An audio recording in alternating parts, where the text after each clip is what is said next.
Everybody good?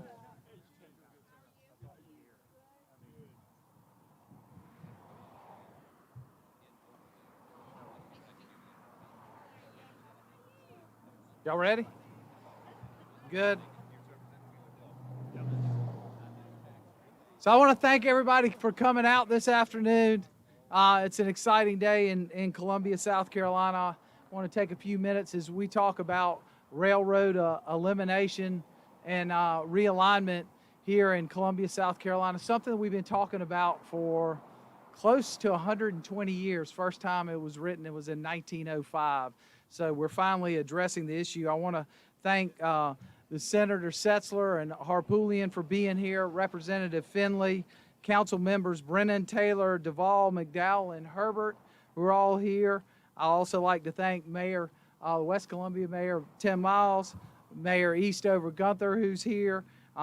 We have Alex Harrell, the student body president at the University of South Carolina, joining us, Bill Kirkland. We also have Ray Tanner, who's on the way to join us. I also like to thank Cayce Newton for being here. We have several neighborhood leaders here also in attendance. Carl Blackstone from the Chamber of Commerce, Bill Ellen. Am I forgetting anybody here? Cayce, I got Cayce. She's representing Richland County. I know that Paul Livingston is on his way. Overture Walker sends his regards but could not be here. So with that, I'm going to turn over and let a couple people speak, and then we'll follow up. I'd like to start with Representative Kirkman Finley.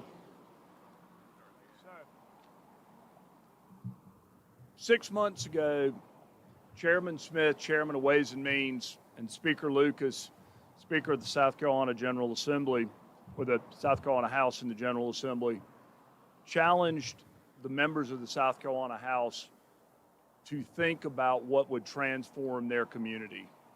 And to quote Chairman Smith, he said, "I want transformative projects that make our communities and our state better." Not small things, but big things. We have the money and we have the time to do something that is truly transformative. So I'd been thinking about what that was, and Councilman Joe Taylor gave me a nudge, or more of a slap on the top of the head, and said, you know, the railroad tracks, your dad's vision for the city, is what we need to do. And he's exactly right. Most of y'all don't remember 30 years ago, really 50 years ago, a city bifurcated and divided by railroad tracks, a vista that was really just a series of warehouses.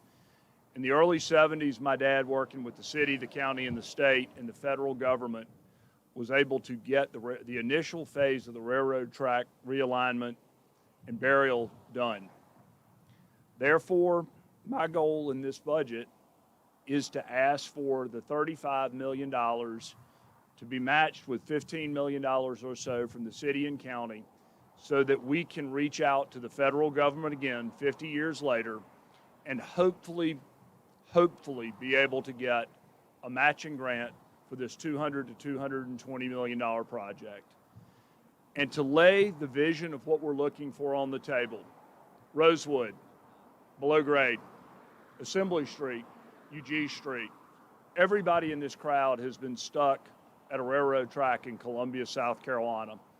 I can think of no project that would transform our community better than this and allow Southwest Columbia to grow in a way that we haven't ever seen. You know, I'm going to do everything I can to push, and I just want you to know that generally I am not somebody who asks for a lot of largesse from the state, but this is one where I'm going to go beg, borrow, and steal. I'm all in, and I hope we all are, because this is an asset and something that will transform our community, our communities, our city, and our future. Thank y'all.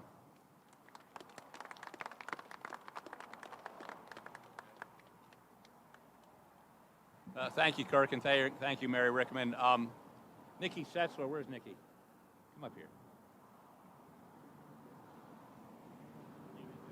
Nikki and I represent this area, and both of us have been here a long time. Longer than we want to talk about. Longer than we talk about.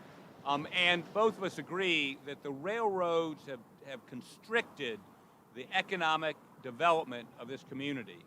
And this project is a solution to that problem so that we can grow without people having to wait just, sometimes an hour for the train to clear through so they can go about their business. And you can't have a vibrant downtown if people are always constricted by these trains. So we're going to work with Representative Finley and our compatriots in the House to try to get this money so that this project can go forward.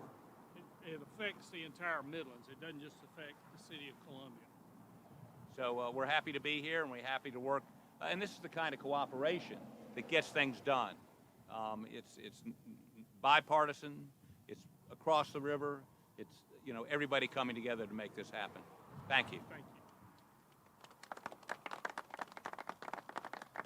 So I'd like to add to that, Dalton Tresvan is here representing Congressman Clyburn, who couldn't be here, and then obviously our federal delegation who's working closely with us. Y'all, the difference between what you're hearing and what you're seeing today is what's behind me. This is what competitive communities do. They come together collaboratively to go after a big project that absolutely monumentally changes the outlook all the way from Eastover across the Midlands. Every community is affected by this. Historic communities, lower income communities, higher income communities, business community. There isn't a person who hasn't been, if they're an hourly wage person, to a businessman, to a lawyer, to our police office, to the fire department, to our state legislators that have not been affected by this rail. The state has made an incredible investment in the port and in the inland port. And the result of that is a huge increase of containerized trains coming through our community, and we're feeling a negative impact. This is an opportunity for the Midlands as a whole, both at the federal, state, and local level, to come together to make a difference for our community. And we're extremely excited about this opportunity by funding it both at the local and state level, but partnering with our federal delegation to go after 4 different grants to make sure that we take this monumental project and change the future of Columbia. We've waited 120 years to make this kind of difference in our community. And we're excited because this isn't going to be the first project that we come together as a community from all aspects to make a difference. By eliminating these obstacles, obviously we're growing the commerce. As Senator Harpootlian said, we have a dead quarter now that has the ability to live. We're affecting neighborhoods. We're affecting almost 15 crossings just for here, which then allow us to enhance the other. Columbia, South Carolina is the only community in South Carolina that has over 55 railroad crossings in its city.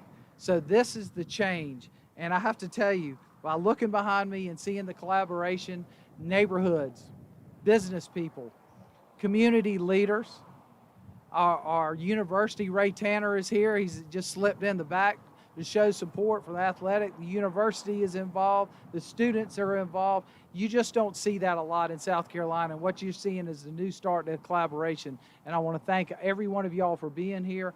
We're excited about the opportunity. It's a process that we're going through, but I'm very hopeful that our state will come to the table just like our federal partners.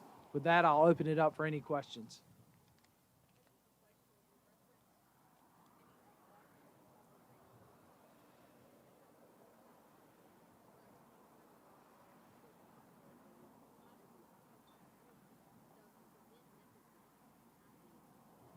Well, safety, and I failed to mention it, and I apologize, safety is the #1 issue. If you look at when you have so many crossings and so many back and forth loading, stopping, causing, you have more accidents. And I knock on wood, we've been very fortunate over the history of time, but we don't want to take any more chances for the future.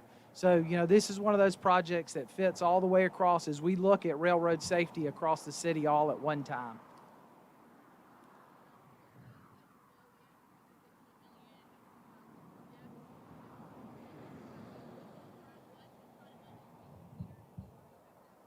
We thought the state paper endowment was going to write a check for that. I was counting on publisher Tolly to help us out with that. So no, seriously, we're working on that together. Obviously, the railroad realignment was one of the projects that was listed in the penny sales tax that folks voted for. It didn't have a dollar amount to it, so obviously looking at that. And then we have engineering, environmental. As you'll see on Tuesday's agenda, we're appropriating the cost for us to go ahead and engage with the grant writing team in junction with SCDOT to get this done. So, you know, this project wouldn't happen without that type of collaboration. But more details to come as we are getting all the numbers together, but it's somewhere between around 15 million between the two entities.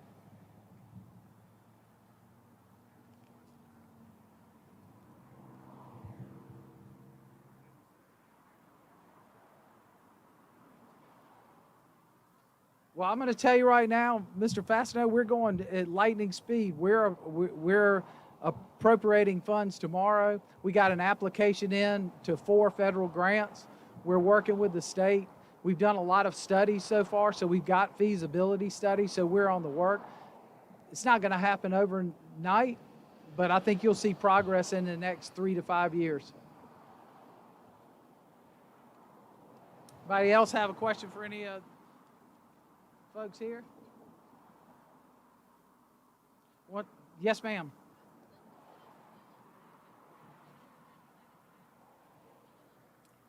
So we're using a third party here, and part of the process right now, if you've been watching the city, we just put out for grant writing teams to help us with HUD applications, mega, CRISI, rail realignment. So we're working with third parties to make sure that we're not missing out on all the opportunities at the federal level.